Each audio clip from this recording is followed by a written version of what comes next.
Ini ben sampean tahu beberapa perbedaan itu lazim. Halaman 24. Ya, halaman 24 sama 25. Tak baca, ini masih orisinil. An Sufyan bin Uyainah, ini juga gurunya Imam Syafi'i. Kata Sufyan bin Uyainah, beliau cerita, kana Isa wa Yahya alaihi salam ya'tiyanil qaryah. Fa yas'alu Isa an syirari ahliha wa yas'alu Yahya an khiyari ahliha. Jadi Nabi Isa dan Nabi Yahya itu satu generasi, sama-sama masih muda.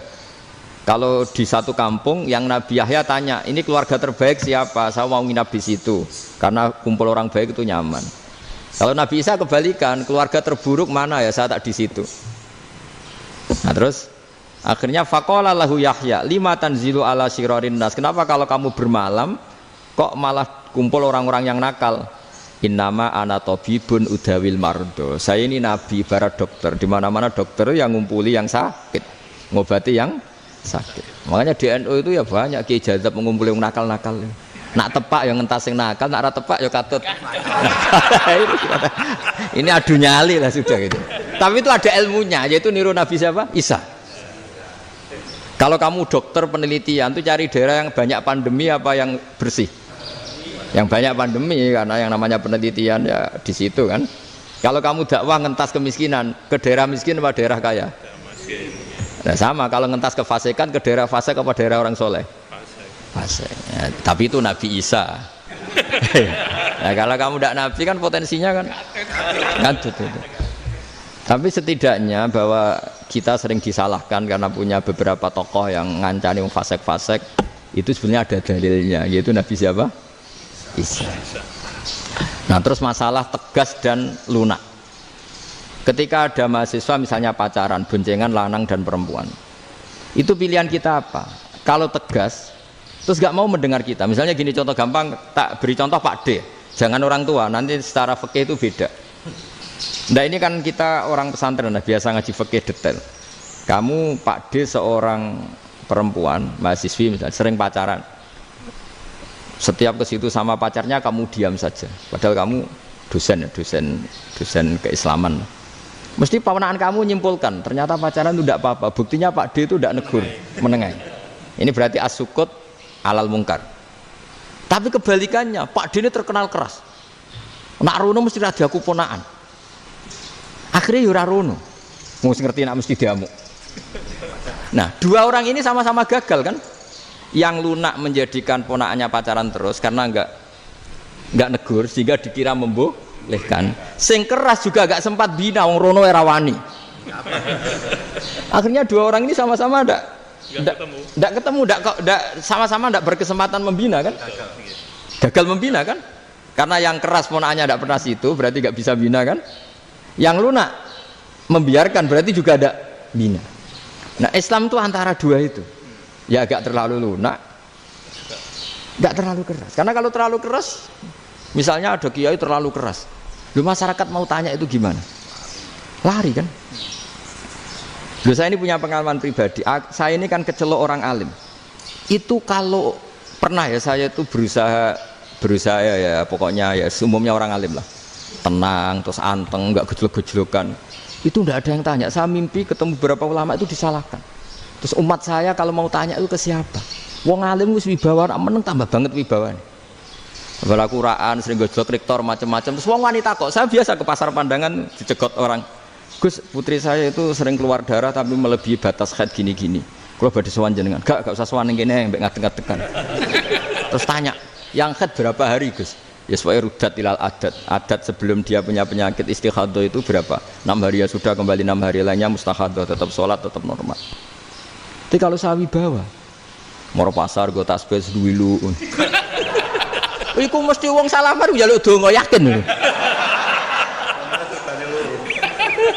Tapi baru kayak rada uraan ketemu wong-wong, dol pening ndi? Mak pening ndi? Gus beneran Gus ketemu jenengan kula wingi badhe tuwa kok. Akhirnya tanya. Dadi uraanku iku amdan. Lha nek sampean asli, iki asli uraan. Karena ndak uraan lah tetap ndak wibawa kan. Jadi baru kayak uraan itu ya banyak. Saya itu kalau ngantor di Jogja itu banyak orang yang tanya. Ya biasa tuh, banyak macam-macam. Karena saya uraan. Ke pasar ya orang, bahkan di bis Sering ketemu orang, wah beneran Gus kalau badhe sowan jenengan badhe tanya ini. Ya sudah di sini aja. Jadi semua itu diilmoni. Nah, Nabi itu punya sisi yang dua-duanya jalan. Memang beliau luar biasa, dipilih Allah yang luar biasa. Nabi ketika wibawa itu banyak sahabat yang bahkan mengenali wajahnya aja tidak bisa. Ka'anna ala ru'usihim at-tayr. Bayangannya seakan-akan di kepalanya itu ada burung yang takut terbang, saking antengnya. Tapi Nabi sekali mengeluarkan job, sekali santai, itu sahabat tanya itu sampai yang nggak pantas ditanyakan. Nabi saya tadi kumpul istri saya, tapi tidak inzal, itu wajib mandi ndak. Aro'aita law anna ahadana ya'ti imro'atahu walam yunzil. Itu ya ditanyakan. Nabi pun kumpul itu betul sakit inzal sepundi. Guys betul lagi. Terus ya ada yang tanya macam-macam. Ya saking ada sahabat dipanggil Nabi tambah lari, dipanggil lagi tambah lari. Panjenengan nyeluk, oh pas kula kumpul bojo kula. Lah kula kuwatir jenengan orang suci, saya belum mandi, makanya saya lari. Nabi ngendikan innamal mukmin thahir, ya nak masalah ketemu kiai ra apa-apa ijek junub. Sementing kok nak salat ya dhisik. Tapi Nabi sekali pakai madzahirul jalal, tapi pakai wibawanya, itu orang enggak berani ngomong. Tapi sekali Nabi rileks, itu orang bisa tanya apa saja, termasuk halal yang enggak pantas. Loh, ada sahabat itu tanya lucu, tanya Maimunah. Maimunah itu ya cantik tapi sudah agak tua lah. Maimunah, ya umal mukminin, hukumnya ngambung bojo pas Ramadan piye? Wah gak roh aku, gak tahu diambung kan Nabi pas Ramadan. Tanya Saudah, wah malah orang-orang diambung kalau Saudah itu kan wis tuwa itu. Lucunya istrinya jawab, tanya Aisyah yang mungkin Nabi, iya yang mungkin tanya Aisyah. Itu yang usul ya istrinya Nabi Maimunah. Selalu Aisyah, tanya be Aisyah. Ya Amirul ya umal mukminin gini-gini. Aisyah yang cantik masih perawan kan. Qabbalani Rasulullah bahwa oh Nabi biasa ngambung-ngambung pas Ramadan dan beliau tetap puasa. Akhirnya fakih ngarang kan wa takbil fi Ramadan wa tublah la tubtilu shauma ngambung ora. Iku ya udah biasa dhisik. Ya nasib bojone ayu. Nah ini artinya seasik itu. Jadi garwane Nabi sing ngrasa rodok tuwa. Wah, aku ora tahu ya. Kok Aisyah. Serilek itu dulu itu. Maksudnya orang-orang Islam pertentangan itu. Maksudnya ini ya balik semua ini bedanya orang pesantren sama orang kampus. Kalau orang kampus mau cerita agama itu rahmatan lil alamin, tapi nyontokno rileke ora iso. Agama itu rilek, tapi nyontokno rileke ora iso. Mergo ora rapati ngaji. Contohnya ora iso, dadi mau gawe kaidah Islam itu rahmatan. Jadi Nabi itu lah, Allah juga gitu. Allah itu kalau sudah memperlihatkan madzahirul jalal, itu mbok malaikat Jibril rawani. Ketika Allah dengan madzahirul jalal. Tapi kalau Allah dengan madzahirul jamal, madzahirul apa? Jamal. Iku ya gojok-gojok kan ambek makhluke gojok.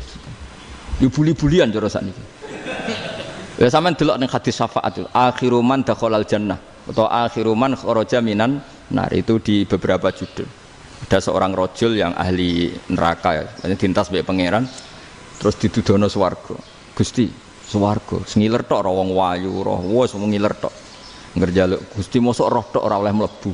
Jarimu asal mlebu metu kon neraka ora jaluk-jaluk meneh.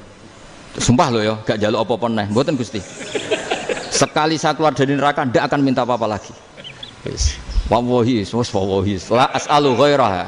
Mesti ghaira khoslah, ghaira tilkal khoslah. Ya niku selain keluar dari neraka saya ndak akan minta lagi. Didono swarga wong do kelon seruwibet kan. Sing bojone elek kan dendam dadi ning swarga iku. Swarga wis macam-macam. Gusti mosok roh tok ora oleh mlebu. Jarine janji ra njaluk meneh. Akhire ya wis didelokno neraka. Jadi pangeran jawabe gampang, didelokno neraka.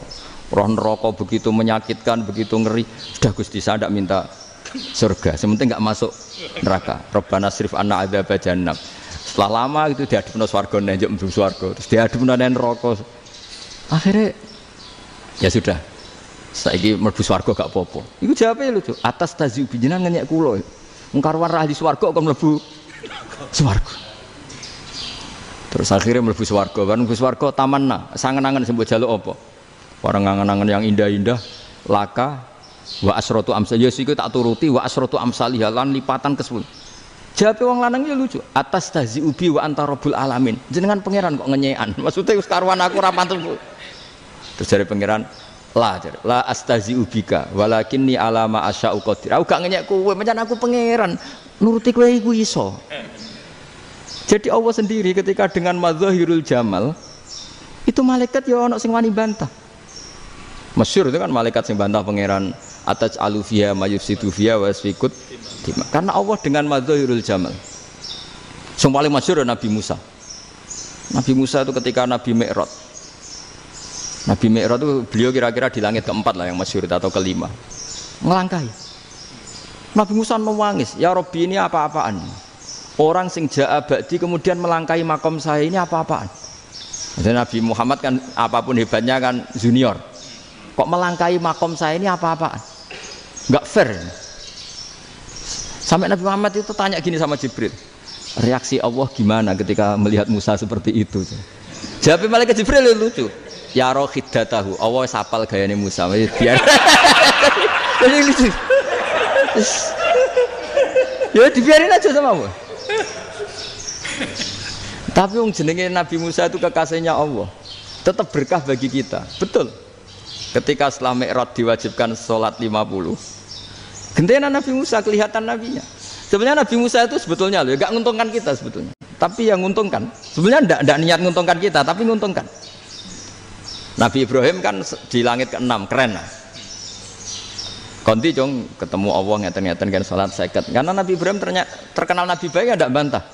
Bareng Nabi Musa, kenapa diceluk pangeran? Kalau kan sholat ping 50. Inna ummataka la tutiku dalik. Wah, gak kuat umatmu. Serai-rai gak umatmu ora ngarah kuat 50 rakaat. Tapi sebenarnya Nabi Musa itu niatnya bukan membela kita. Fa inna ummati la umatku sing gagah-gagah ra iso meneh umat. Berarti sebetulnya ya itu masih pakai gengsinya gitu. Wes ngono-ngono lah sementing kita untung. Sebetulnya dia itu enggak terima wong umat saya aja yang lebih kuat. Enggak kuat apalagi umatmu. Dan terus sebutin irji ila rabbika fas'alhu takhfif. Itu berarti Allah dengan madzahirul jamal. Sudahlah, datang ke Allah, minta keringanan. Allah itu baik. Minta, ambek Allah itu ringanan mau 5 tok, jadi cek 45. Balik ke Nabi Musa, piro 45, cek ra kuat umat. Wong umatku ra kuat, jadi sebenarnya dia bilang umatku ra kuat. Lho cara Nabi Muhammad model wong Malang, yo beda umatku mbek umatmu.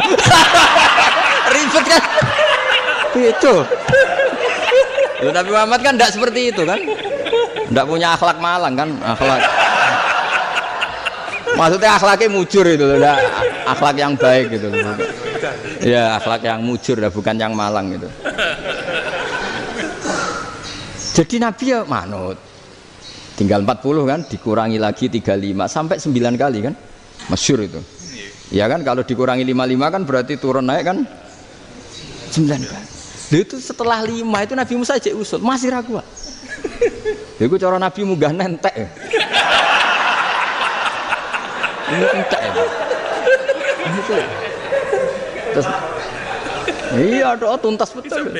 Sebebas. Terus munggah ado-ado lha opo? Ngapain itu? Akhirnya Nabi Muhammad sudah sampun ya kalimah Allah, saya ini malu sama Allah Musa.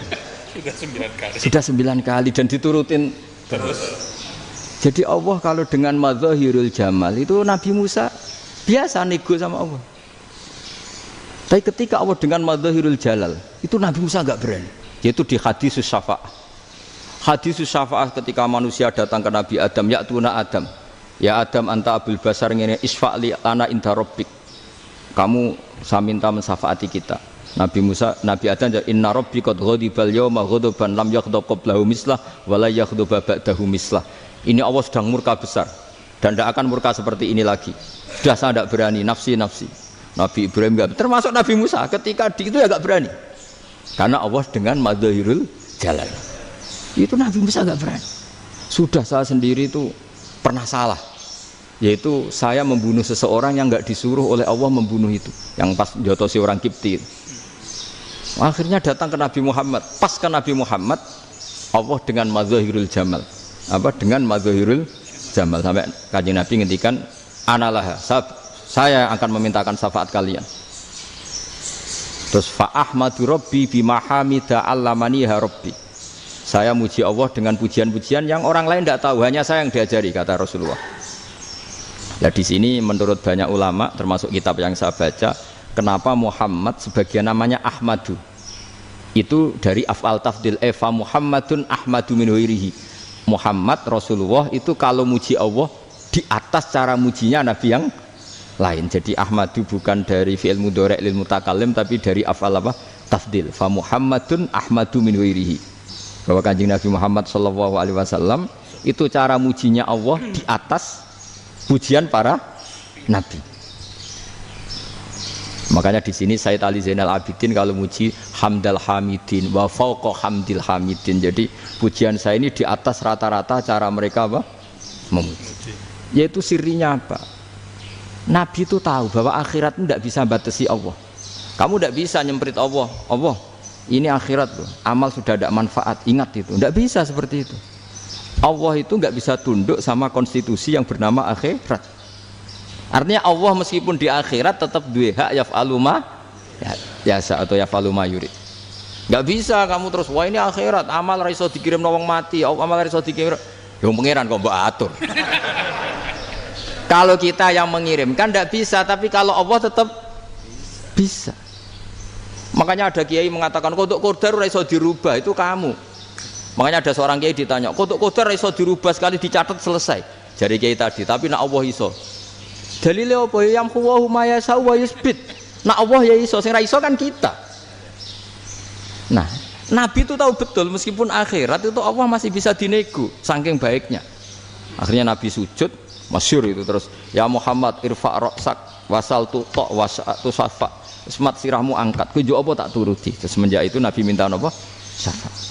Artinya apa? Ketika Nabi lain berpikir bahwa akhirat ini membatasi amal karena sudah Nabi tahu betul kalau Allah tetap Allah yang enggak terbatas kekuasaannya, enggak terbatas rahmatnya juga saat di akhir.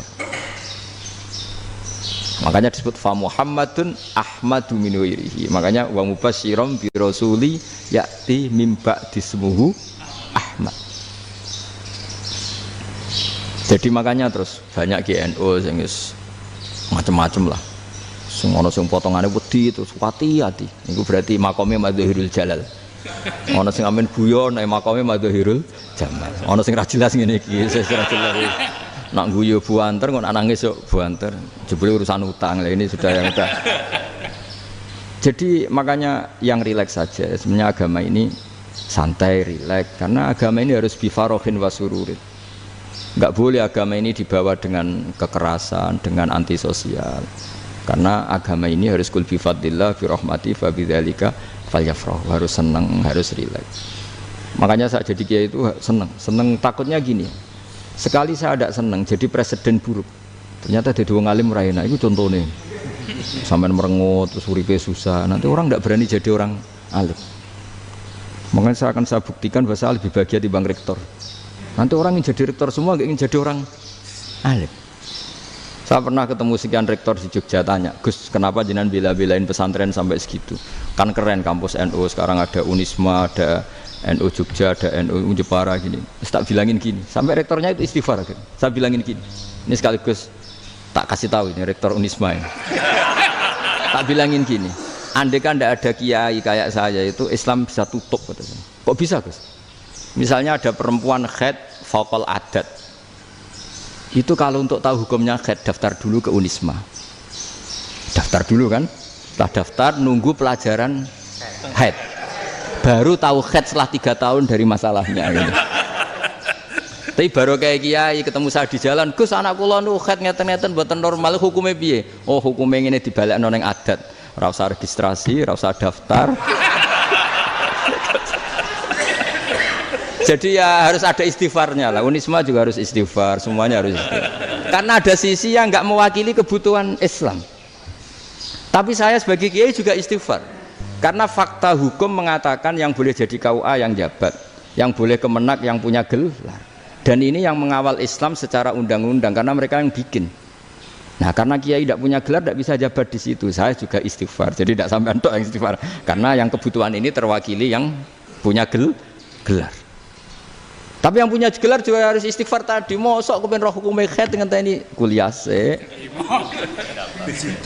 Ngentek itu aja nanti nunggu guru yang pas mata pelajaran itu. Ya, terus kapan dia ini sholatnya? Jawabannya belum ketemu. Tapi baru kayak saya kan ketemu di jalan tanya. Terus saya sering ketemu. Gus, saya ini bapak angkat. Mau nikahkan putri saya, itu gimana itu? Kalau cerita wali sebenarnya anak saya sok. Kalau nggak cerita nggak sah karena saya bapak angkat. Itu banyak. Hanya tak akali ya sudah wali yang sebenarnya taukil pada hakim tanpa diketahui, tapi hakikatnya itu taukil hakim. Itu kan tidak gampang. Dan tapi kalau tanyanya di kampus registrasi dulu, daftar dulu, baru tahun berapa ada pelajaran itu? Semester 5 baru tanya. Iya kan? Semester 5 ya? Iya. Oh, itu kan. Jadi jangan kira terus sistem Unisma itu yang terbaik di dunia, tidak juga kan? Tidak juga. Dan sistem-sistem yang lain maksudnya ada. Tapi sistem kiai loh, Mbah Mun juga sering pesen saya, kowe kudu seneng pegawai negeri. Piye-piye sing jaga agama pegawai negeri. Kemarin pas acara 7 harinya Gus Roba sama matur itu di depan para kiai. Setelah saya jadi kiai ya itu nyata. Islam di Papua, di NTT yang bawa siapa? Dokter negeri, ya kan? KUA negeri. Barokahnya mereka negeri dijamin negara kan? Barokahnya Muslim berkebutuhan Islam. Akhirnya bikin musola di situ, bikin masjid. Bahkan di Korea Utara itu ya ada masjid bawaan duta besar. Karena banyak duta besar Muslim berkebutuhan masjid. Yang bisa gini itu yang negeri apa yang swasta? Negeri lah. Di sini kiai tidak mewakili semua kebutuhan apa? Islam. Tapi kampus juga enggak, kampus Islam sekalipun tidak memenuhi semua kebutuhan Islam tadi. Masa orang tanya kan nunggu semester berapa tadi? Semester 5 masih daftar dulu. Nunggu pelajaran itu. Payahnya pas ketemu dosennya, wong saya tidak pernah ribet kan? Pas dosennya cowok gitu. Jadi sudahlah, makanya ini. Iya, makanya ini kan bentuk kearifan. Jenengan ngakui fungsi kiai kayak saya itu bentuk kearifan. Saya juga ngakui jenengan ini butuh kearifan. Saya sering didolani KUA itu. Itu rata-rata ya didikan kiai. Kompilasi hukum Islam itu banyak ya, janda cantik. Contohnya harus cantik, kalau jelek nggak mungkin terjadi kan. Ada janda cantik kebetulan suka kawin tapi takut zina. Saya ulang lagi, suka kawin tapi takut. Itu seringnya gitu Pak Rektor. Jadi dia kawin bosen, bilang ke KUA, Pak saya sekarang mau nikah sama ini. Loh, tapi kamu mau punya suami. Ya tapi kan nggak tercatat Pak. Itu KUA-nya rata-rata itu nggak berani. Meskipun nggak tercatat karena secara fikih meskipun nggak tercatat tetap dia seorang perempuan yang bersuami, maka nggak boleh nikah sama orang lain. Jadi coba kalau nyun sewu KUA hanya ngikuti hukum formal, yang penting di catatannya nggak punya suami, ya dinikahkan saja kan. Tapi mereka enggak, karena didikan kiai enggak berani. Artinya gini, kalau hanya pro hukum catatan sipil, maka ini dinikahkan bisa karena enggak tercatat. Tapi secara hukum santri enggak bisa dong menikahkan perempuan sing dadi zaujin yang punya suami. Nah, ini barokahnya kerjasama yang baik. Jadi di masyarakat itu tertanam didikan kiai, enggak boleh nikahkan perempuan yang bersuami. Tapi di KUA ngikuti hukum formal. Dan di Indonesia itu KUA itu rata-rata konsultasinya ya sama kiai, sehingga ya nggak berani akhirnya meskipun aku udah mlebu rokok mbak gak iso. Dan itu banyak. Seorang lagi ya, makanya ini kan pesantren itu nggak boleh mati. Orang kiai-kiai kayak saya nggak jelas-jelas itu harus lebih jelas lagi. Karena ini yang on time, yang online, yang siapa saja bisa tanya. Saya itu SMS saya itu nggak punya HP WA. HP jadul itu SMS-nya tiap hari tak berapa, orang yang tanya dari Kalimantan, dari Aceh. Gus di kampung saya ada masjid 2 itu yang sama, ada yang dari orang perkotaan. Gus di perumahan baru ada masjid, yang Jumatan baru orang 12, sah enggak? Ya langsung saya jawab, sah. Dalilnya ini. Ya sudah, nah, tapi kata Imam Syafi'i gini harus orang 40, itu madzhab Syafi'i, dalam madzhab yang lain gini-gini. Itu kalau tanya rektor itu kan ribet. Masuk ajudan dulu, asisten dulu, panjang.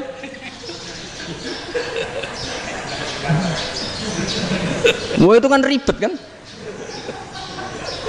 Memanggil dosen, dekan VAI dipanggil, dekan VAI nggak mau langsung jawab, cari dosen yang nekuni itu.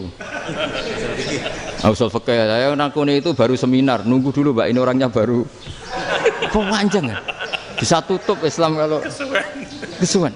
Coba kalau tanya kiai kan enggak ketemu di jalan. Dulu Mbah Zubair kata Mbah Mun. Saya termasuk santri yang diapresiasi Mbah Mun. Dhisik Mbah Zubair ya ngono, anak nong takok wis sowan gak oleh. Gak takok ning kene ae. Jangan biasa ditanya orang ngadeg-adegan. Ya alhamdulillah ilmunya cukup, kalau gak cukup ya kok sik. Jadi sebetulnya orang sopan itu ya agak-agak ada yang ditutupi sebetulnya. Mboten prayogi teng dalan nginjang mawon matur. Ya sebetulnya sebenarnya memang ilmunya agak cukup gitu. Tapi itu sebenarnya secara fikih itu haram, menunda itu haram. Ya haram tuh, coba bayangkan ya, kalau tanyanya sekarang, Gus saya ini sudah keluar darah 1 bulan penuh, padahal normalnya hanya 6 hari. Saya nanti sholat enggak? Kalau nginjang mawon dugi kula, berarti kan hari ini belum ada keputusan. Sholat apa enggak kan? Tapi karena modus tadi, boten prayogi nggih ngendikan ngoten teng dalan nginjang tengen kula. Itu kemungkinannya 2, sopan atau goblok, itu saja. Kayaknya kalau sopan enggak lah. Kayaknya enggak lah kata saya. Karena secara fikih itu jelas haram. Bagaimana mungkin sesuatu yang harus dipraktekkan nanti duhur dijawab besok, berarti duhur, asar sampai subuh belum ada jawaban, berarti enggak ada sholat kan? Ya, makanya dibutuhkan orang-orang alim yang kultural seperti ini, dan NU menghormati kultural. Tapi Mbah Mun juga sangat menghormati Islam formal, karena tadi produk-produk formal itu bisa dilembagakan oleh negara, dan itu kita ikut untung. Makanya Mbah Mun itu kalau punya tamu KUA, punya tamu polisi sampai pejabat itu. Kenapa saya contohkan KUA? Supaya jangan kira seperti pendapat orang-orang hasud, wah ya mesti aja disolani presiden seneng, menteri seneng. Enggak juga. Sebenarnya semua kiai itu mulai KUA sampai polisi, polsek, polres itu seneng semua. Karena sama-sama diajak mengawal bangsa ini, diajak mengayomi semua masyarakat. Tapi kadang-kadang masyarakat ngeritiknya, jenenge kiai disolani menteri ya seneng presiden. Padahal yang sowan kiai itu ya mulai KUA, Kapolsek, kepala desa, RT, mudin. Itu mudin kalau tanya ya lucu-lucu. Gus kalau nate nyembelih pitik kemanian, pitike go gede man. Akhirnya wis ngerti nak kemanian langsung tak sebelah meneh terusane ku sah ta ora. Ribet. Ya tak jawab, lah pitike pasti ku jek urip ta ora? Jek urip Gus. Wis sah cara mazhab Malik jek urip. Karena itu ada perdebatan antara mazhab Malik dan mazhab Syafi'i. Nah cara Imam Syafi'i itu agak ketat. Hewan yang punya kehidupan sudah mutharibah, misalnya ayam jago, contohnya harus jago, karena kalau ayam kecil diikhlaskan haram. Jadi yang cilik wae kan gitu. Fikih itu ya, fikihnya orang Indonesia itu pecundang. Kalau ayam kecil nggak ditanyakan, matek ra wis. Kalau jago, jago ditabrak truk kejet-kejet. Andai kan nggak disembelih pun mesti mati. Itu cara mazhab Syafi'i itu haram. Karena penyembelihan ini tidak menjadi penyebab kematian, tapi memang karena kecelakaan tadi. Tapi cara mazhab Imam Malik enggak. Andai kan enggak disembelih, matinya kan 2 menit lagi atau 1 menit lagi. Andai kan enggak disembelih, berarti mati sekarang itu bawaan peso apa bawaan kecelakaan? Ya sudah halal gitu caranya. Nah akhirnya ya saya bilang ya sudahlah kita semuanya mati. Jadi cara debat, cara Imam Syafi'i enggak, cara berpikir itu sudah tidak kehidupan yang normal. Yang dimana-mana penyembelihan itu mematikan yang hidup normal. Jadi agak ketat. Jika dalam contoh kemanian, kalau dalam bahasa Jawa nyembelih agak sempurna terus pesonya jatuh atau apa itu, kalau pakai mazhab Syafi'i agak kesulitan. Jadi kalau mazhab Malik asal diselesaikan secara fauron, dan juga sebagian mazhab Syafi'i itu halal. Nah orang mesti tanya gitu, Gus, wedhusku tabrak truk, man Gus kejet-kejet. Tapi nak pitik cilik ra ditakokno. Makanya termasuk kritiknya Mbah Mun, tapi ini madzhabnya Mbah Mun ya. Kamu boleh ikut boleh ndak, karena ini urusan ndak penting. Dewe wong-wong lucu, nak ditakoki yuyu muni haram mergo amfibi. Yuyu ngerti sampean? Yuyu nggih. Tapi nak ditakoki kepiting muni halal. Mergo nak yuyu haram gak eman, nak kepiting eman. Besar. Padahal alasannya coba, kenapa yuyu haram? Karena amfibi kan, bisa di air. Pertanyaannya, kepiting seperti itu ndak? Nah, tapi kepiting kalau haram kan eman. Karena besar. Ya? Karena besar kan. Kalau yuyu silahkan haram kan gitu. Artinya apa? Fikih kita ini agak-agak pecundang gitu, agak-agak pertimbangan. Iya, ini lucu kan? Kualitatif. Coba alasannya yuyu haram karena apa? Amfibi kan? Hidup dua alam. Pertanyaannya kepiting seperti itu enggak? Iya.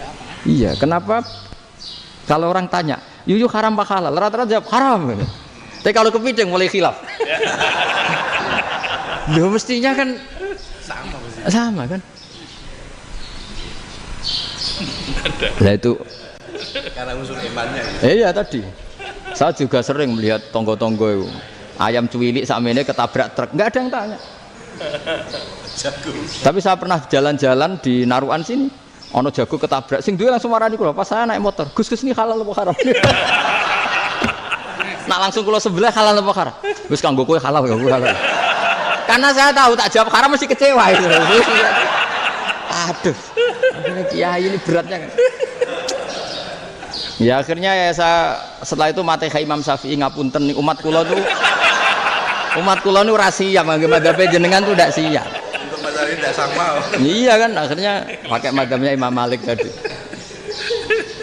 Ya tak Fatihah Imam Syafi'i ini mboten niat nglawan jenengan. Tapi ngobati tiang eman. Mergo pitike besar itu. Jadi ini kan ceritanya itu makanya yang rileks saja lah bahwa Islam ini yang rileks, yang menyenangkan karena ya agama ini harus menyenangkan. Raditu billahi robba, raditu itu seneng banget, ridho itu puas. Enggak boleh beragama pertuntungan terus emosinan, ya marem atau raditu itu marem jadi yang nyaman. Ya saya kira demikian. Assalamualaikum warahmatullahi wabarakatuh. Waalaikumsalam warahmatullahi wabarakatuh.